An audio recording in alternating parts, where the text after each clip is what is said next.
আসসালামু আলাইকুম। সবাই কেমন আছেন?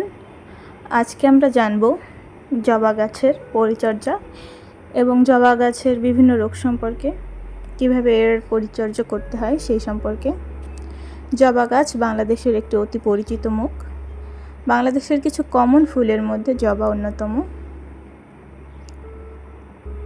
জবা ফুলের সৌন্দর্য এগুলো বলে প্রকাশ করা যাবে না।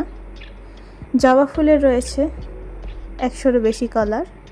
তার মধ্যে লাল, গোলাপি, হলুদ, সাদা এই কালারগুলো অন্যতম এবং এই কালারগুলো খুবই কমন। বাংলাদেশে সবচেয়ে বেশি লাল জবা দেখা যায়। এই লাল জবাকে আমরা রক্ত জবাও বলে থাকি। জবা ফুলের কাটিং থেকে চারা করা খুবই সহজ। একটি ভালো পরিপক্ক ডাল থেকে খুব সহজে চারা করা যায়। যদিও অন্যান্য সিজনের চেয়ে বর্ষার সিজনে এর চারা করা খুবই সহজ। একটি পরিপক্ক ডাল কেটে বর্ষার সিজনে সেটা টবে বা মাটিতে কোথাও কুপে রাখলেই সেখান থেকে সুন্দরভাবে 1 মাসের মধ্যেই চারা বের হয়। এছাড়াও ডাল কেটে সেটা পানির মধ্যে 15 থেকে 20 দিন পানির মধ্যে রেখে দিলেই চারা বের হয়। পরে সেই চারাটি মাটিতে রোপণ করা যায়। জবা ফুলের পরিচর্যা, জবা ফুলের আসলে খুব বেশি পরিচর্যার প্রয়োজন হয় না।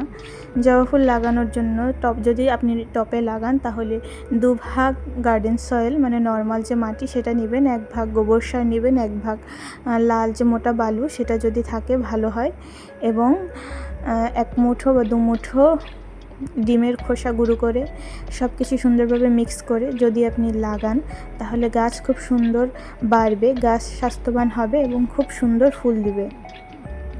এবং ডিমের খোসা এবং গোবর সার 1 মাস অন্তর অন্তর গাছে দিলে খুব ভালো ফুল পাওয়া যাবে এবং ফুলের সাইজ বড় হবে, গাছ হবে স্বাস্থ্যবান। অনেকেই রাসায়নিক সার ব্যবহার করে পরিচর্যার জন্য, কিন্তু আমি কখনোই আমার গার্ডেনে রাসায়নিক সার ব্যবহার করি না। কারণ যারা অল্প খরচে এবং অল্প পরিশ্রমে অল্প সার ব্যবহার করতে চান তারা অনেকেই রাসায়নিক সার ব্যবহার করেন না। এক্ষেত্রে আমরা কিছু জৈব সার ব্যবহার করতে পারি। আমি আসলে আমার গাছে খুব অল্প পরিমাণেরই সার দেই, কারণ অতটা সময় পাই না। জৈব সারের মধ্যে ডিমের খোসা, গোবর সার এগুলো অন্যতম, এবং পেঁয়াজের খোসা সেটা পানির মধ্যে ভিজিয়ে রেখে ভালোভাবে 1 সপ্তাহ পচিয়ে ভালো পানির সাথে অর্ধেক ভালো পানির সাথে 3 ভাগের 1 ভাগ পেঁয়াজের খোসা পচা পানি মিশিয়ে যদি গাছে দেওয়া যায় তাহলেও ভালো ফল পাওয়া যাবে।